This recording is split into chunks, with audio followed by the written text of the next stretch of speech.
Rádio Rio de Janeiro, a emissora da Fraternidade, passa a apresentar Luz na Penumbra, programa que leva ao seu coração a mensagem da doutrina espírita.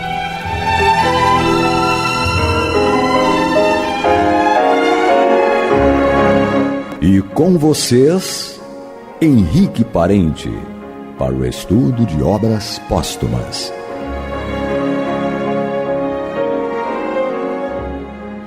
Querido amigo ouvinte, que alegria mais uma vez poder estar aqui aos microfones da Rádio Rio de Janeiro para levar aqui esse estudo tão importante para nós, para mim é muito importante, do programa Luz na Penumbra, estudo de obras póstumas, essa obra incrível que Kardec deixou para nós, não através da maneira como a gente conhece. Sempre repito aqui, é bom lembrar, pode ter um ouvinte novo, e que Kardec trouxe para nós através do material que ele deixou pronto. Mas o livro em si mesmo foi editado 21 anos após a desencarnação do codificador, onde a sua esposa, a Dulce Gabi, e o Sr. Lemarie, eles reuniram esse trabalho e formaram um livro, e assim o publicaram com esse conteúdo que Kardec deixou para todos nós. É importante a gente saber disso, e o livro ele se divide em duas partes. A primeira parte são vários artigos tocando em vários pontos. Alguns dos assuntos Kardec já havia trabalhado nas obras básicas da doutrina espírita, assim como conhecemos, né? Porque as obras de Kardec não se resumem a 5 livros básicos, né? O Evangelho segundo o Espiritismo, o Livro dos Espíritos, o Livro dos Médios, Céu e Inferno, a Gênese. Não somente isso aí não, são mais de 20 obras ao todo. Contando aí com a Revista Espírita, foram 12 anos à frente das edições da Revista Espírita, e somando tudo o que Kardec produziu, dá mais de 20 obras. Então, é importante a gente saber disso e entender que ali está todo o trabalho de Kardec no sentido de fornecer e dar condições para que o grande público, com o passar do tempo, pudesse tomar consciência, noção e conhecimento a respeito do trabalho que ele realizou, que não é um trabalho dele, pessoal, somente. Ele é um representante de um grupo de espíritos vinculados ao bem e ao que é superior. Ele é um desses espíritos superiores encarnados aqui na Terra. Então, ele não era o único, mas aquele que respondeu pela organização, pela promoção dessa obra que pertence, em realidade, ao nosso querido Mestre Jesus. O Espiritismo seria o restabelecimento daquilo que havia permanecido no tempo e no espaço, o sentido profundo do Evangelho. É claro que a gente vai encontrar isso tudo nas próprias páginas diretas do Evangelho, mas os homens muitas vezes se afastam disso. E era preciso uma linguagem onde tivesse a ver com a necessidade da época, e precisamente, né, veio na época em que Kardec reencarna para poder dialogar com a ciência, com a filosofia, um aspecto que estava vinculado puramente à questão religiosa. Então Kardec teve o cuidado de, por anos a fio, evitar de chamar o espiritismo de religião. Por quê? Porque que as pessoas elas iam confundir a parte religiosa espírita com a religião comum, da maneira como ela foi construída. Religião no sentido da palavra, de religar a criatura ao Criador, nesse sentido direto, aí sim, sempre o foi. Mas naquilo que concerne ao que os homens construíram e chamaram de religião, a doutrina espírita não tem nada a ver com isso. Não existem sacerdotes, não existem liturgias, paramentos, nada neste sentido. É um corpo filosófico de doutrina, ou seja, um conhecimento e que nos aproxima da ciência e nos aproxima de um sentido moral mais profundo, que nos aproxima e nos religa dessa maneira. À medida que a gente vai compreendendo o seu objetivo, nós próprios, individualmente, nos aproximamos do ser maior, que é o nosso Pai, nosso Criador. Eu me chamo Henrique Parente e já desde esse momento agradeço meu querido amigo e irmão João Nogueira por ter me substituído aí na semana passada a respeito aqui do estudo, para que a gente não perdesse o fio da meada. Eu não tinha nenhum outro programa na agulha. Geralmente temos um ou outro, né, já gravado para não acontecer isso, mas às vezes, né, acabamos utilizando por este ou aquele motivo e eu me adoeci, né, de forma bastante forte. Aí o meu resfriado me deixou com a voz terrivelmente cavernosa, como disse o João, muito grave, com muita dificuldade de falar, muito rouco. Então ele fez esse grande favor aí. Obrigado, João. Pode deixar que eu vou daqui para frente continuar e vamos tentar evitar que esse tipo de coisa aconteça.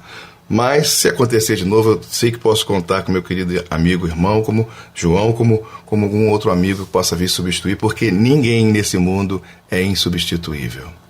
Estamos aqui numa passagem, é uma existência que temos. Então, ao homem foi dado o direito de morrer uma só vez, já nos diz lá aquela epístola aos Hebreus, que fala da personalidade. Então, nós temos uma personalidade, uma existência em que ali se manifesta o Espírito.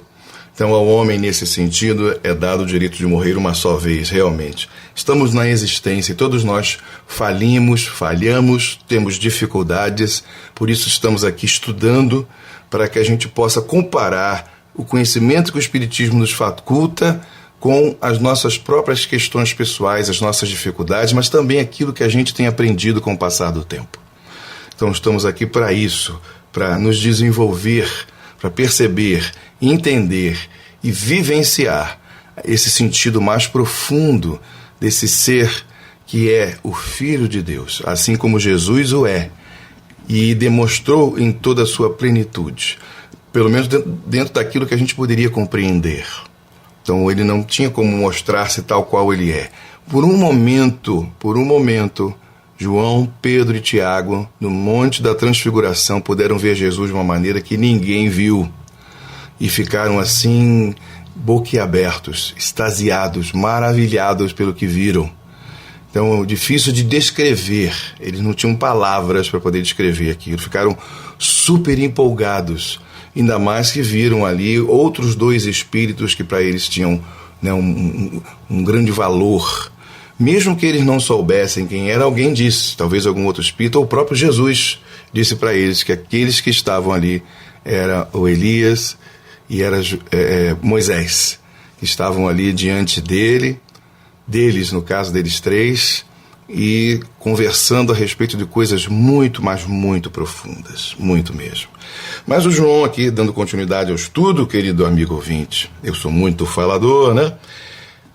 Terminou aqui falando ainda sobre aquele ponto que estamos estudando, sobre a fotografia do pensamento e a telegrafia, como a gente manifesta através dos fluidos e do entorno de nós próprios a imagem do que existe dentro de nós, ou seja, através dos nossos pensamentos, por esse mecanismo que os espíritos conseguem ver e entender o que está acontecendo conosco, porque nós próprios revelamos isso, a nossa revelia. Então a gente não tem como propriamente evitar isso, pelo menos os espíritos inferiores não.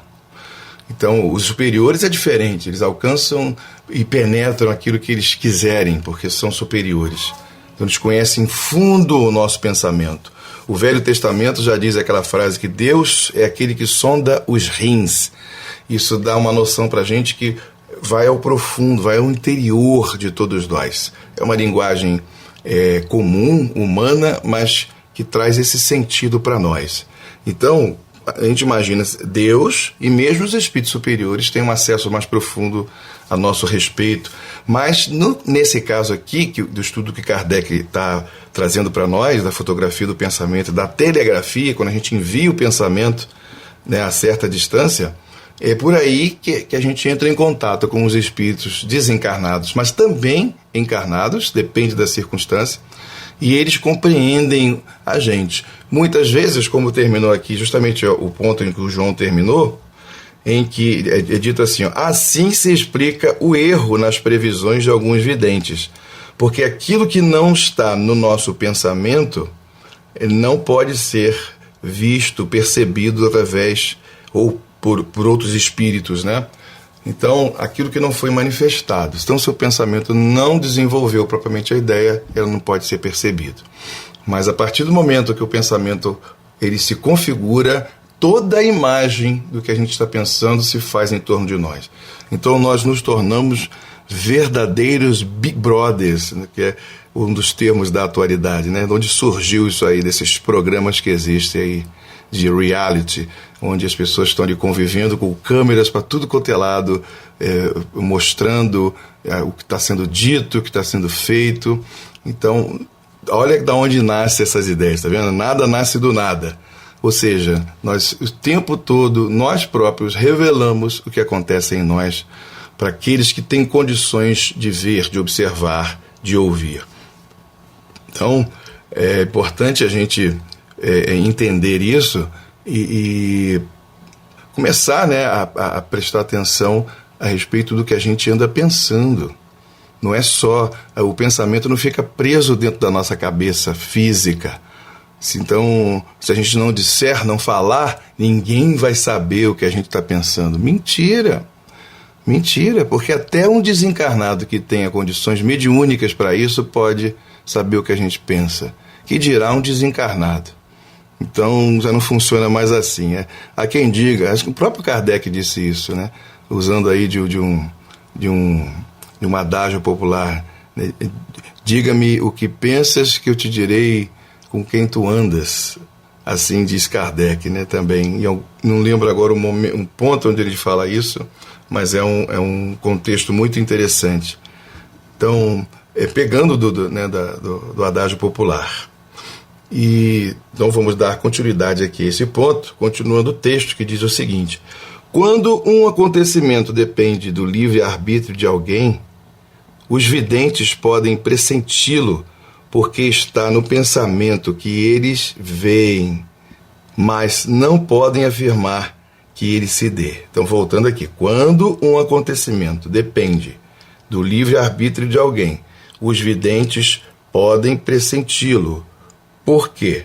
Porque está no pensamento que eles veem, mas não podem afirmar que ele se dê. De tal maneira e em tal momento, a maior ou menor exatidão nas previsões dependem também da extensão e da clareza da vista psíquica. Estava comentando ainda há pouco, né? Depende da capacidade da outra pessoa. Então, existe aí essa questão, essa variante. Em alguns indivíduos encarnados ou desencarnados, essa vista é limitada a um ponto, ou mais ou menos difusa, ao passo que, em outros, é clara e abrange inteiramente os pensamentos e vontade, que devem concorrer para a realização de um fato. Acima de tudo, porém, está a vontade superior, que pode, em sua sabedoria, permitir uma revelação, ou não permiti-la. Neste último caso, um véu espesso envolve a vista psíquica, por mais perspicaz que seja. E aqui Kardec faz uma referência para a gente ir lá no livro A Gênese, no capítulo que fala da presciência. Como eu disse ainda há pouco, alguns dos temas que aqui estão, Kardec já trabalhou esse tema, mas ele queria desenvolver, trabalhar mais.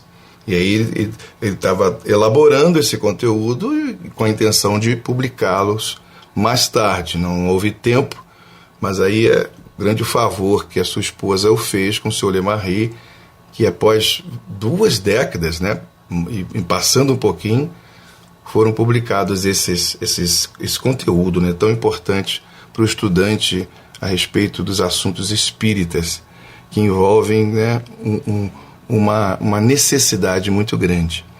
Porque, como o próprio codificador dizia, é toda uma universidade. Os assuntos espíritas, eles são muito profundos.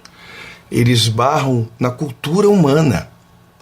Então, o Herculano Pires costumava dizer que espiritismo é cultura. Cultura não, né, querido amigo ouvinte? Ele dizia que é cultura em marcha. E todos aqueles que se colocam contra determinado desenvolvimento, o Herculano tinha muito esses jargões, né?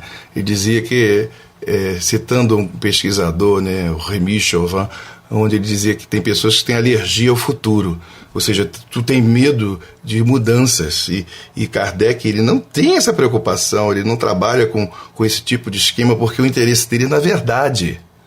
Então, por isso é filosofia, para desenvolver todo o aspecto, verificar as possibilidades, e ciência para se comprovar ou não comprovar, através das técnicas possíveis de cada época, se uma coisa é ou pode ou não ser verdadeira.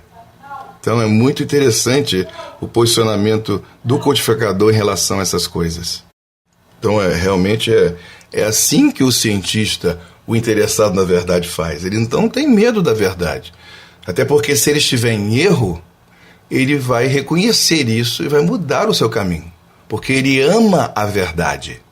Então ele não ama mais o seu posicionamento, ele não pode amar o seu próprio posicionamento, a sua verdade, ele precisa amar a verdade, aquela que está além da questão personalística. Então realmente é a atitude de um Kardec, de todo bom cientista, né, nesse campo, né?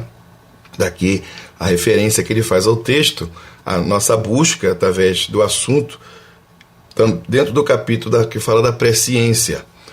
Ali é o capítulo 16 de A Gênese, onde Kardec trata dessa questão da presciência. E em termos gerais, a gente até já comentou um pouco sobre isso aqui em estudos passados, aquele que tem o desenvolvimento da presciência é como um homem situado no alto de uma montanha, e de lá, da sua altitude, né, de onde se encontra, ele divisa, ele enxerga um vale, por exemplo, à sua frente, e vê todos os caminhos, e vê se as pessoas vão passar por algum perigo, alguma dificuldade, ou alcançar os seus objetivos. Então o espírito superior, aquele que tem isso aí, eles naturalmente enxergam um futuro melhor do que a gente possa compreender, aquilo que está talhado a acontecer. Como no caso, por exemplo, do próprio Jesus. Ele sabia que iria passar por aquela situação, ou seja, era algo inevitável. O homem até poderia ter escolhido um outro caminho, ele não precisaria ter sido pregado na cruz, passado por aquele sofrimento terrível que aquele filme do Mel Gibson, né, retratou com tanta veracidade. Acho que muito mais próximo do que realmente aconteceu, do que todas as outras obras ou filmes que fizeram a respeito. Então, Jesus, ele previa aquilo ali como um acontecimento de fato. Daí ele dizer para Pedro, certa vez, né, depois de Pedro ter falado uma coisa maravilhosa, reconhecido que ele era o Cristo, filho do Deus vivo, e ele vai elogiar Pedro: tu és Cefas, ou seja, pedra, daí que vem o nome Pedro, né, masculinizou a palavra pedra, e como se fosse um cognome, né, mais ou menos na figura do Simão, que o nome dele era Simão. Então, Pedro, depois disso aí, ele diz que Jesus não iria entrar de jeito nenhum em Jerusalém, que etc e tal, e Jesus diz para ele assim: afasta-te de mim, vá de retro, Satanás, diz a palavra, o texto, né? Ou seja, passa para trás. Ou seja, no mesmo momento em que Pedro fala uma coisa maravilhosa, ele diz uma coisa contrária.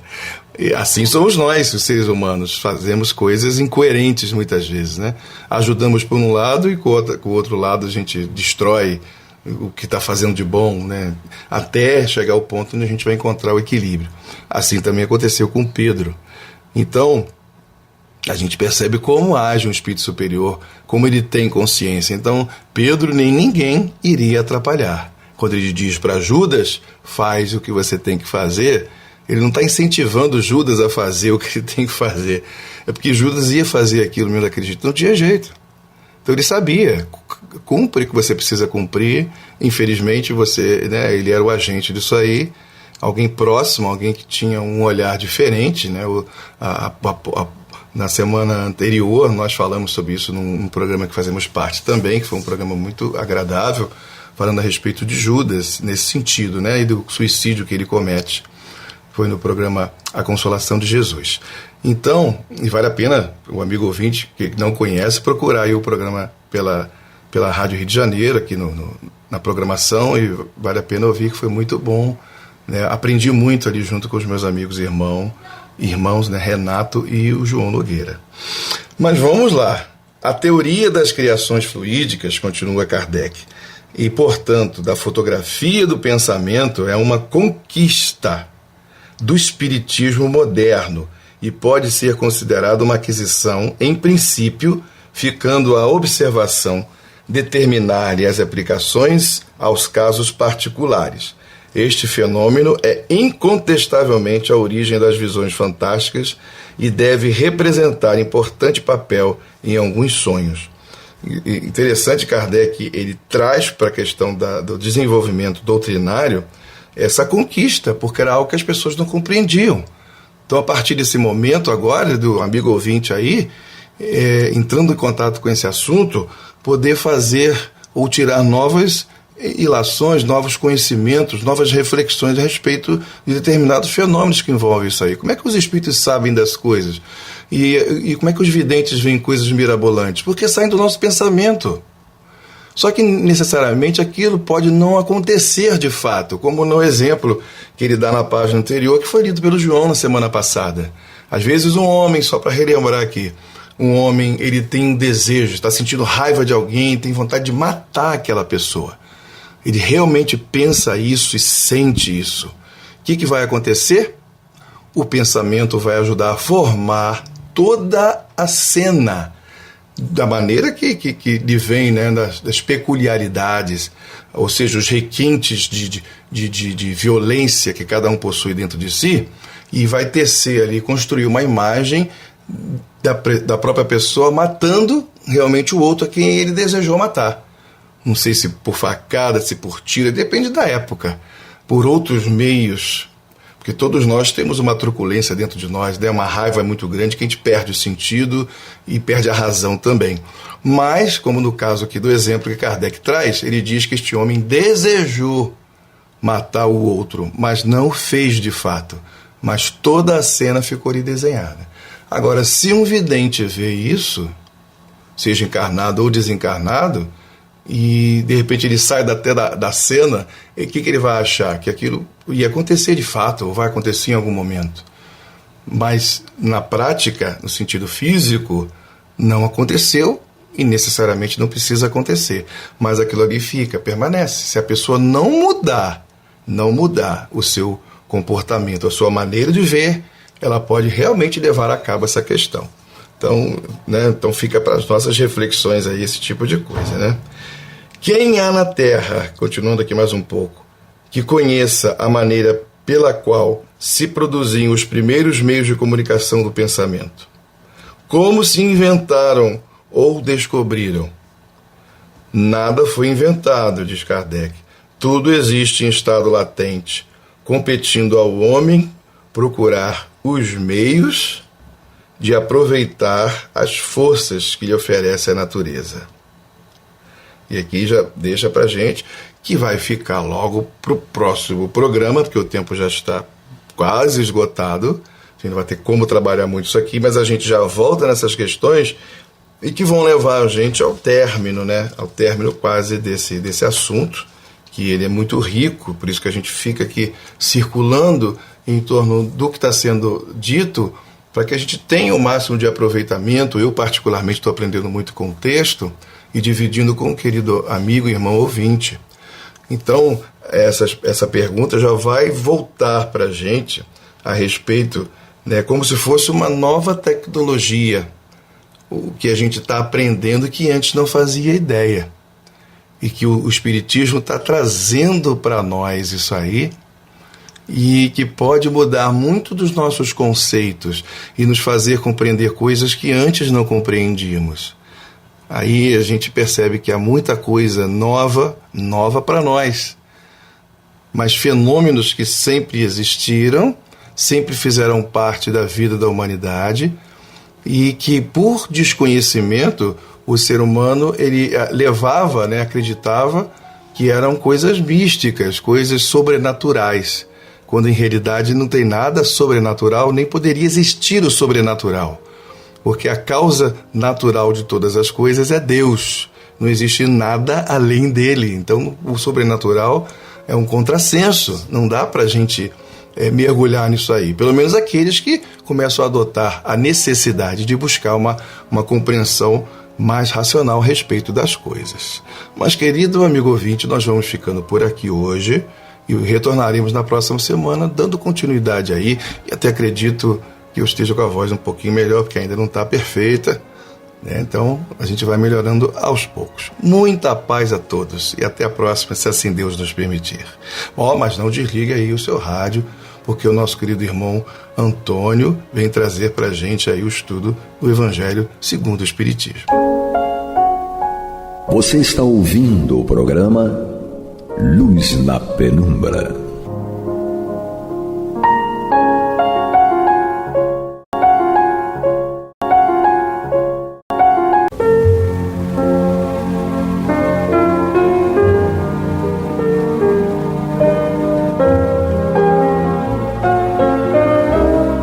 A Rádio Rio de Janeiro está levando ao seu lar e ao seu coração a mensagem consoladora da doutrina espírita, através do programa Luz na Penumbra.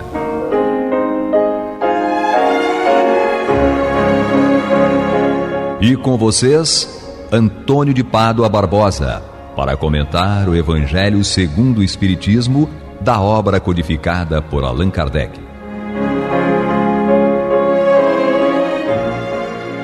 Boa noite, meus amigos, meus irmãos. Estamos aqui de volta ao programa Luz na Penumbra para dar continuidade ao estudo do Evangelho segundo o Espiritismo, obra de Allan Kardec. Estamos em seu capítulo 5º, Bem-aventurados os aflitos, e vamos hoje dar início ao tópico Motivos de Resignação. São os itens 12 e 13. Bom, a gente, antes de ler aqui, já fica pensando, será que nós estamos de motivos para nos resignar com as nossas aflições? Vamos ver o que nos diz aqui Allan Kardec. Por estas palavras, bem-aventurados os aflitos, porque serão consolados, Jesus indica, ao mesmo tempo, a compensação que espera os que sofrem, e a resignação que abençoa o sofrimento como prelúdio da cura. Essas palavras também podem ser traduzidas assim: deveis considerar-vos felizes por sofrerdes, porque as vossas dores deste mundo são o pagamento da dívida das vossas faltas passadas. E essas dores, quando suportadas pacientemente na terra, vos poupam séculos de sofrimentos na vida futura. Deveis, pois, sentir-vos felizes por Deus haver reduzido vossa dívida, permitindo que a saldeis agora, o que vos garantirá tranquilidade no futuro. O homem que sofre é semelhante a um devedor de grande quantia, a quem o credor diz: se me pagares hoje mesmo a 100ª parte do teu débito, dar-te-ei a quitação do restante e ficarás livres. Se não o fizerdes, eu te perseguirei até que pagues o último centavo. O devedor não se sentiria feliz por suportar toda espécie de privações para se libertar, pagando apenas a 100ª parte do que deve? Em vez de se queixar do credor, não lhe ficará agradecido? Esse parágrafo aqui contém essa analogia brilhante trazida por Allan Kardec. Essa analogia que ele faz da quitação dos nossos débitos com relação à lei de Deus e a quitação dos nossos débitos com o credor comum aqui, do dia a dia, a quem nós devemos um dinheiro, é perfeita, gente. Qualquer um de nós se sentirá agradecido quando o nosso credor, a pessoa a quem nós devemos muito, diz para nós: olha, você tem muitas prestações para pagar disso aqui. Tipo a casa própria. Hoje em dia se paga com 35 anos, 210 meses para pagar. Ora, é muito tempo. Às vezes o banco chega para nós e diz: olha, se pagamos 10 anos, 12 anos, está difícil. Ele fala: se você conseguir um dinheirinho extra aí, eu quito tudo que você deve, dou um desconto de 70%, 80%. a gente pensa, puxa vida, eu vou me esforçar mais para conseguir esse dinheirozinho extra para quitar essa dívida logo. Porque ela é muito grande, vai demandar 35 anos, ainda faltam 20 e tantos para acabar de pagar. Então me dando a chance de eu resolver isso aqui agora. Para nós é um benefício.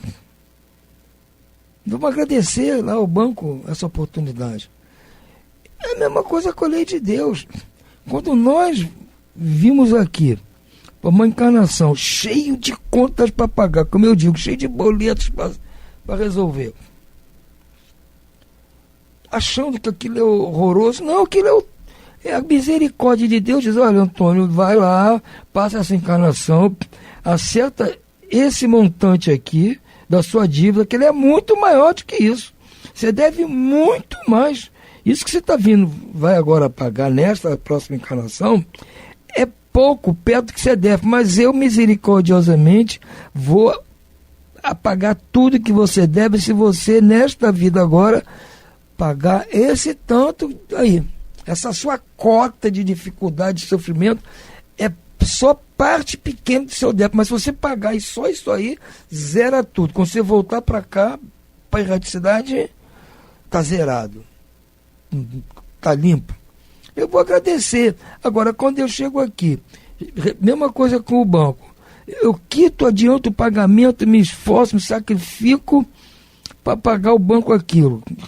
Me livrei daquela prestação, minha casa é minha, vou lá no registro de imóveis fazer o registro.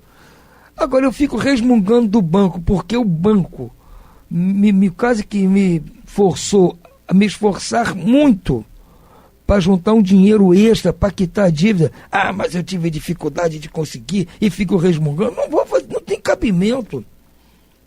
Porque aquilo está me trazendo um benefício. Mesma coisa, essas dificuldades que estou passando aqui é uma pequena parcela do que eu devo. Então eu não vou ficar reclamando. Eu agradeço a Deus que tem essa parcela aqui para resolver. E as outras ele está me abonando. Então eu vou me esforçar para isso. Não vou reclamar, não vou resmungar. Eu vou aceitar isso resignadamente. Porque a misericórdia de Deus está sendo benévola comigo. E a gente não fica resmungando, maldizendo, xingando, dizendo que Deus não é justo, uma série de impropriedades que a gente usa, quando na realidade Deus está sendo bondoso conosco. Eu acho essa analogia que a Kardec faz muito boa e esclarecedora. Segue ele aqui. Tal é o sentido dessas palavras. Bem-aventurados os aflitos, porque serão consolados. São felizes porque pagam suas dívidas e após o pagamento estarão livres. É justamente por isso que nós, aflitos, estamos passando por aflição e somos bem-aventurados, que estamos quitando o débito. Se formos inteligentes, não vamos arrumar outros débitos. Estou acabando de pagar uma conta e já estou fazendo outro carnê. Não dá. Aí é complicado. Então, disse Jesus, olha, bem-aventurados os aflitos. Porque não estou arrumando confusão, estou me livrando das confusões. Mas se, saudando a dívida de um lado, endividam-se do outro, jamais se libertarão. É o que eu falei, olha, eu pago isso, estou feliz, sou bem-aventurado porque estou quitando. Ao mesmo tempo eu faço outra dívida, então eu gosto de ficar na dívida, gente, pelo amor de Deus. Ora, cada nova falha ou falta aumenta a dívida, porque não há uma só delas, qualquer que seja, que não traga consigo a própria punição necessária e inevitável. Se hoje não for, será amanhã. Se não for nesta vida, será em outra. Entre essas faltas, devemos colocar em primeiro lugar a falta de submissão à vontade de Deus. Logo, se murmurarmos nas aflições, se não as aceitarmos com resignação e como algo que devemos ter merecido, se acusarmos Deus de ser injusto, contraímos nova dívida, que nos faz perder o fruto que deveríamos colher do sofrimento. É por isso que teremos de recomeçar absolutamente como se a um credor que nos atormentasse, pagássemos a quantia e a tomássemos novo empréstimo. É isso aí. Eu consegui me livrar da dívida do banco, com aquele esforço todo, o banco me livrou de 20 anos de prestação, quitei o apartamento. Aí eu invento de pedir outro empréstimo ao banco para comprar um sítio. Eu acabei de me livrar de uma dívida, vou fazer outra. Nem bem assentou a poeira. É isso que ele está dizendo aqui. Ao entrar no mundo dos espíritos, o homem ainda está como operário que comparece no dia do pagamento. A uns dirá o patrão: eis o prêmio dos teus dias de trabalho. A outros, aos felizes da terra, aos que haviam vivido na ociosidade, que puseram sua felicidade nas satisfações do amor próprio e nos gozos mundanos, dirá: nada tendes a receber, porque já recebeste o vosso salário na terra. Ide e recomeçai a tarefa. Exatamente. Quando voltamos para a espiritualidade, é como se fosse o operário voltando para receber o pagamento. Você trabalhou, está aqui o seu pagamento. Então me esforcei na terra, paguei minhas dívidas, está aqui o seu pagamento. Vai para a felicidade aqui no reino dos céus. Agora, se eu aqui, no trabalhador, não vou trabalhar, vou para o futebol, vou para a praia, vou passear, chega o dia do pagamento, o patrão fala: não, você não tem nada para receber. Mas como não tem nada? Não, você já tem que estar feliz, você já passou o dia todo na praia, no futebol, no cinema, então você já recebeu seu pagamento. Aqui você não tem nada não. Se quiser, volta amanhã para trabalhar. Aí sim a gente conta. É exatamente o que acontece conosco na volta para a espiritualidade. O homem pode amenizar ou aumentar o amargor de suas provas conforme a maneira pela qual encare a vida terrena. Tanto mais sofre, quanto mais longa ele considera a duração do sofrimento. Ora, aquele que se coloca do ponto de vista da vida espiritual abarca a vida corpórea num piscar de olhos. Ele a vê como um ponto no infinito, compreende a sua brevidade e reconhece que esse momento penoso passará bem depressa. A certeza de um futuro próximo mais feliz o sustenta e encoraja e, em vez de se queixar, agradece ao céu as dores que o fazem avançar. Para aquele, ao contrário, que apenas vê a vida corpórea, esta lhe parece interminável e a dor o oprime com todo o seu peso. O resultado daquela maneira de encarar a vida nos leva a dar menos importância às coisas deste mundo, compelindo o homem a moderar seus desejos e a contentar-se com a sua posição sem invejar as dos outros, atenuando a impressão moral dos reveses e das decepções que experimenta. Daí ele aure uma calma e uma resignação tão úteis à saúde do corpo quanto da alma, ao passo que, com a inveja, o ciúme, a ambição, se entrega voluntariamente à tortura e aumenta as misérias e as angústias da sua curta existência. Vejam bem, meus irmãos, como essa doutrina, aliás, o Evangelho de Jesus, explicado à luz da doutrina espírita, realmente nos ajuda a passar por essas aflições. Porque se nós não temos este entendimento, nós vamos passar pelas aflições de qualquer maneira. As aflições não vão sumir. Agora, a maneira pela qual você vai passar pelas aflições é que vai ser determinante. E o Evangelho do Cristo, explicado à luz da doutrina espírita, compreendendo desta forma, com essas analogias feitas por Allan Kardec, faz com que nós passemos pela aflição de uma maneira menos dolorosa, menos sofrida, resignadamente, sem resmungar, sem reclamar, sem maldizer a sorte, sem nada disso. Então, como ele diz, para nós, se agirmos dessa forma, esse sofrimento, essas dores, essas aflições passam mais rápido. Passam mais rápido. A gente, às vezes, nem sente, e tem momentos de um respiro, um refresco dentro de todos esses processos que nos atormentam, que nós estamos fazendo por onde merecer essa ajuda. Agora, ao passo que nós não conhecemos isso, não estudamos à luz da doutrina espírita do Evangelho. Tem gente que nem quer saber do Evangelho, nem quer saber do Cristo. Então, passa por os sofrimentos de uma forma muito mais sofrida, resmungando, não entendendo o porquê, causando novos sofrimentos no futuro. Que a maneira que você reage a um sofrimento pode ser de uma maneira resignada e quando acabar aquele sofrimento, acabou, está acabado.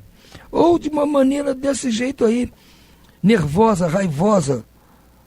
Então aquele sofrimento eventualmente pode acabar, mas já está emendado o outro em função da maneira que você reagiu àquilo. Então a maneira mais inteligente de nós lidarmos com essa situação de aflição é nos considerarmos bem-aventurados por estarmos passando pela aflição. Nós não estamos passando por momentos que vão causar aflição no futuro. Isso é uma bem-aventurança, gente, isso é uma felicidade. Nós não estamos dando margem para aflições no futuro, estamos pagando esta conta aqui, e que já é bastante para nós. Não vamos arrumar contas novas. Esse é o sentido dessas palavras do Cristo.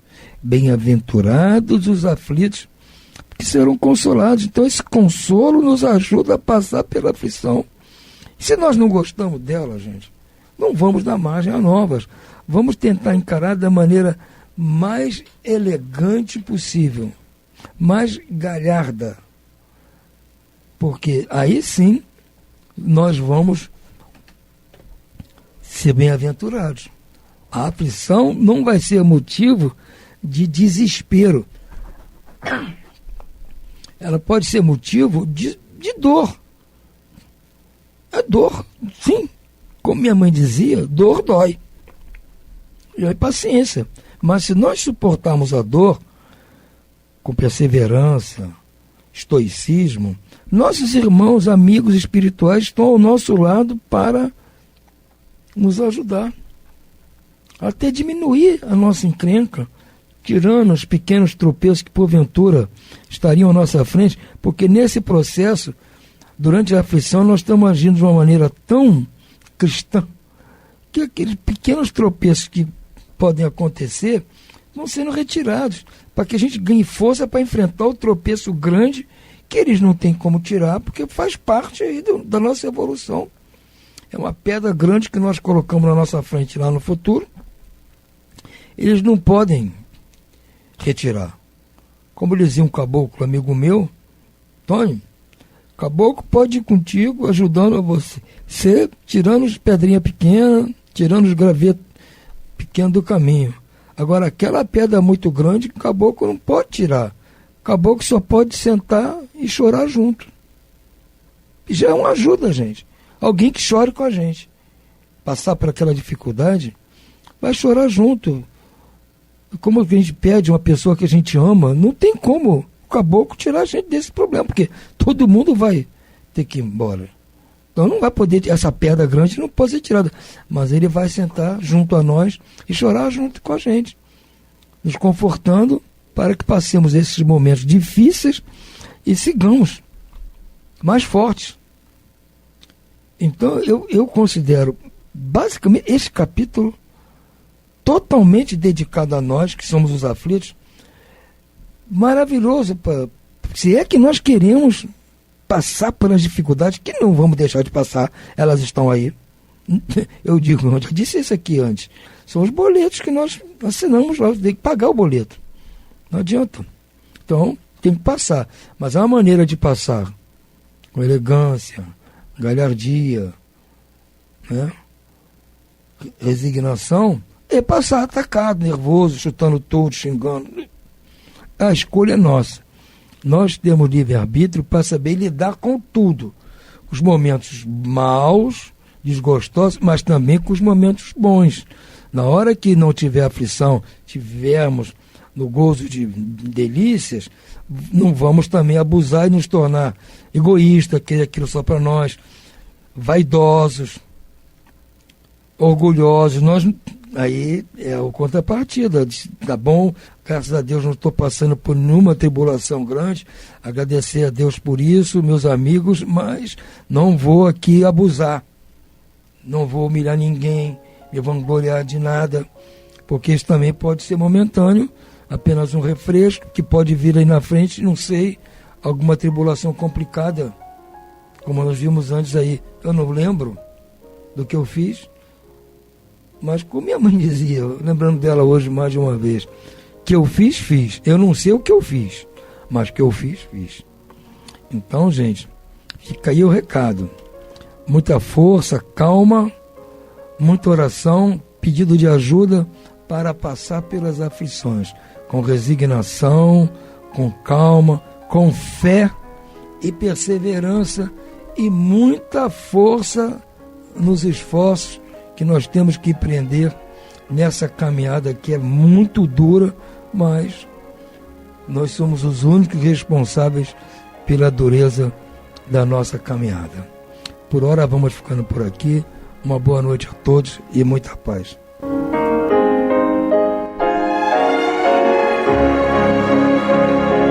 E vamos ouvir agora a prece de encerramento de nosso programa, na voz de Geraldo de Aquino. Jesus, dá-nos coragem para a luta, piedade para os insultos e misericórdia para as injustiças e ingratidões. Limpa nossa alma de inveja e ambições mesquinhas, de ódio e de vingança o nosso caminho.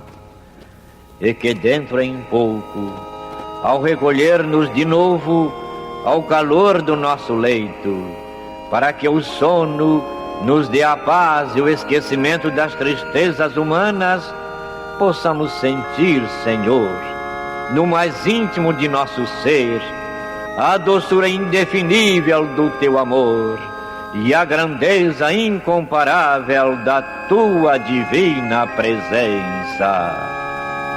Que assim seja.